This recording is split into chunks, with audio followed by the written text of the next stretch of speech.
Hello guys, welcome to Java Ism, and in this video we can talk about introductions of Spring Boot.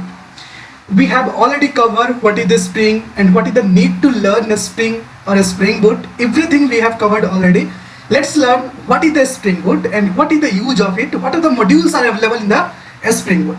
Those things we can discuss inside this video and we can understood more about the Spring Boot. Okay, so whenever your interviewer asks you, hey, do you know what is the Spring Boot? Then you can give this answer.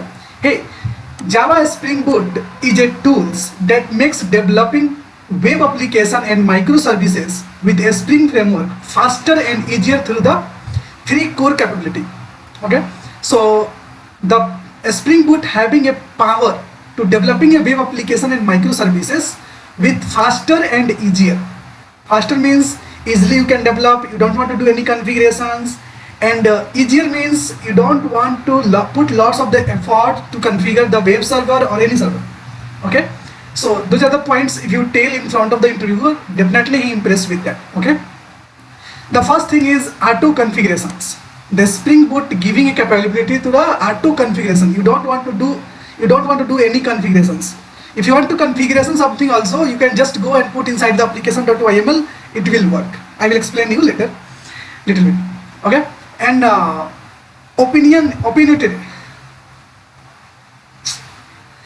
opinionated approach to configurations. And third is the ability to create a standalone applications. So a Spring Boot having these three powers to build the Spring Boot application is very faster.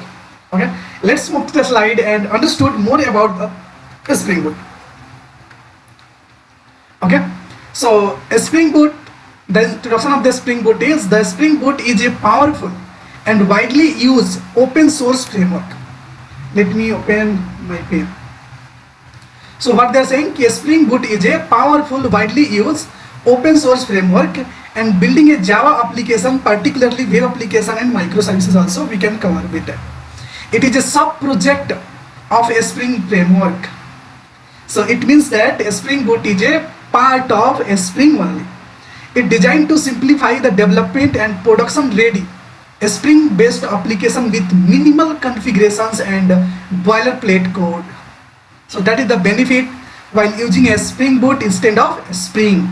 The primary goal of the Spring Boot is to provide and develop a opinionated way of setting up and configure the Spring application, allowing them to focus more on building a business logic and less infrastructure and configuration concern. It achieves this providing a wide range of the features out of box, which significantly reduce the amount of the manual setup required. So you don't want to do any setup while doing a work with the Spring Boot. Okay, let's go to the next slide. And this is the some key features of the Spring Boot that is also very important.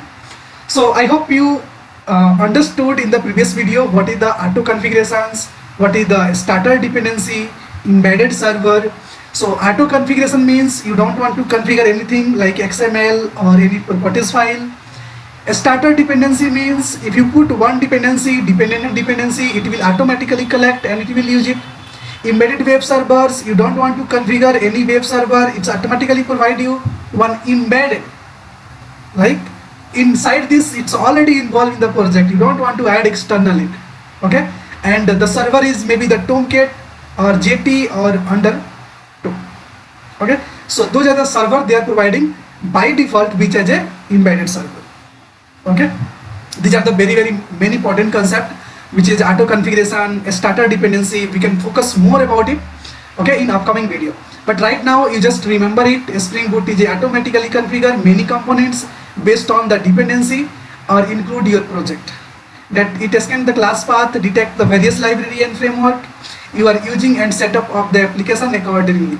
This means you can start developing a Spring Boot application with very little configurations. You don't want to do any configuration, automatically it will take care. That is called auto configurations. A starter dependency means a Spring Boot introduced the concept of a starter dependency. These are the pre-configured dependency that bundle common set of the library. Library means jar file. Okay, so specify the use case such as a web application, data access, security, etc. By adding these starters, your project, you get the ROM setup, working setup for that particular use case with the minimum effort.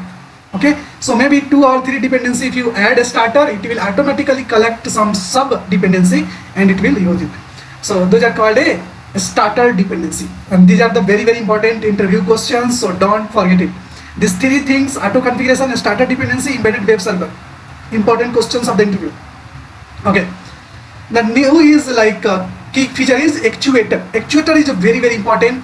Maybe the interviewer will ask you definitely what is Actuator. So a Spring Boot Actuator is a set of the production ready features that provides a insight into the running application. It offers a endpoints to monitor and manage the application health, metrics and logging and more. Okay, so you just have to add your Actuator dependency in your project. They will automatically provide some endpoint. With that you can check your application health, metrics and logging and some other details as well. That is called Actuator.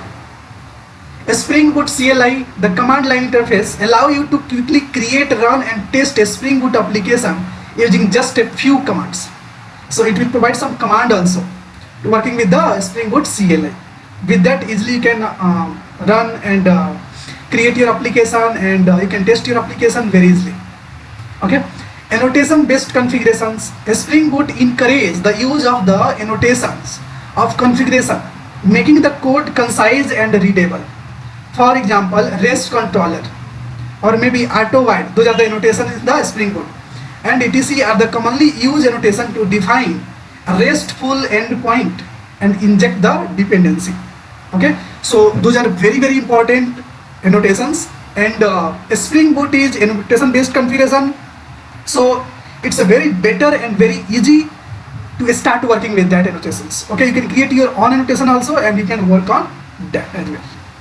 Okay, the next is external configuration. External configuration means if you want to do some extra configuration like your database or maybe some GitHub repository, so a Spring Boot allow you to externalize configuration properties such as a database setting, server ports, etc. So you can modify the behavior of the application without changing the code.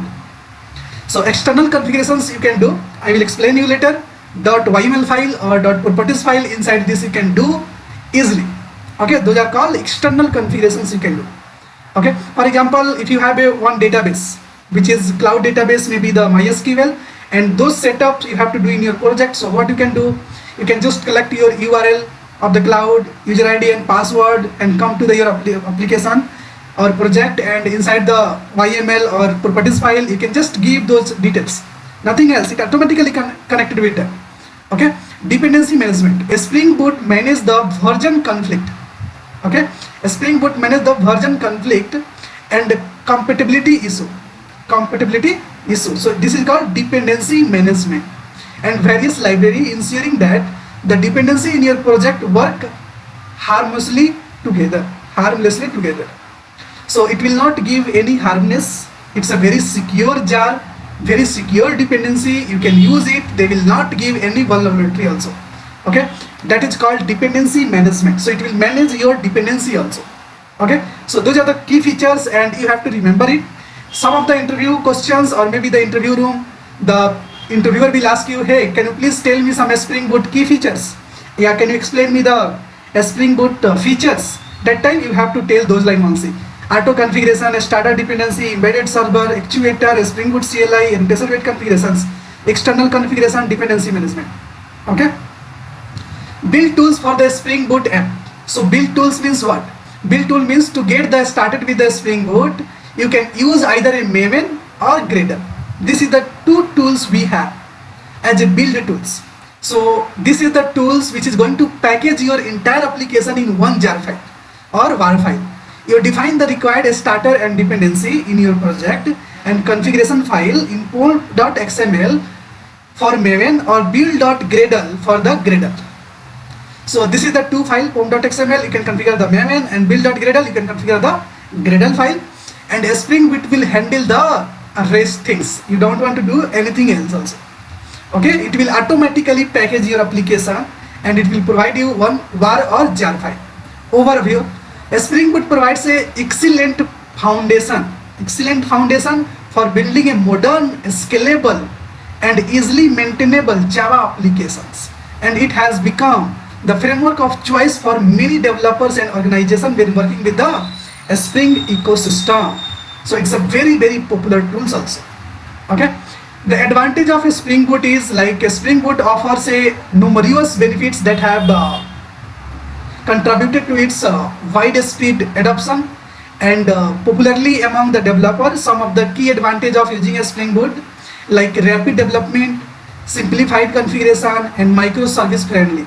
Rapid development means anyone can start working on that, and it's a very quickly you just can create a project and you can start writing code on that, your business logics. That is called a rapid development. Simplified configurations, you don't want to configure anything, it auto configure it. And microservices friendly means whenever you are working with the microservice architecture, then definitely a Spring Boot you have to use it, because it's a very fast and very easily you can develop multiple services. Okay, so that is very suited for the building a microservice architectures, and it's allow you to create a standalone microservices embedded facility, the development, deployment, and scaling of the microservices. Okay, let's go to the next slide. Next advantage is a starter dependency. A Spring Boot starter dependency encapsulated common configuration for a specific use case. By using the starters, you can quickly integrate various technology like web, data access, security in your project without manually managing their configurations also. Embedded servers, it will provide auto configurations, it will provide, those are the advantage itself. These are the advantage: actuator, extensive ecosystem, testability, community and supports, we can get productions ready, defaults. Once you create a project, it will become a production ready. So this is the power of the Spring Boot.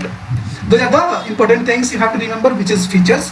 And now overall a Spring Boot application is for the combination of easy of use and rapid development and robustness, make it excellent choice for the building a wide range of the applications for a small microservices to large enterprise grade system. So it's playing very important role while developing a microservices application. It has become a go-to framework for many Java developers due to its ability to simplify the developer process while providing a powerful features and integrations. So overall, a Spring Boot is very important. Okay, for maybe the robustness, easy of use, development, rapid development, and those are the important features we have seen. And key features also very important: auto configuration, starter dependency, embedded web servers, actuator, Spring Boot CLI, annotation based configurations. Those you have to remember it. Again, I am requesting, this is the theory part. I have already explained a Spring framework. Now I have explained in this video a Spring Boot, and the theory is very important. If you know this theory, then only you can explain in front of the interviewers. Okay, so once again I will request you to go and learn one by one, pause this video and slide and see like what is the actuator, what is the use of it, and when we are using it. At least once you learn it, you understood, okay, this is the use of this actuator, Spring Boot CLI, annotation based configurations, and then you started understanding of the Spring Boot. Okay, if you have any doubt, please let me know, or maybe if you want something like show me the some images or then explain it, those also I will do, but those are not useful that much. If you remember it, if you try to learn something, definitely you have to read, okay, those slides. And those slides are very important. It will help you more to understand in the interview room. Okay, so thank you so much for this video.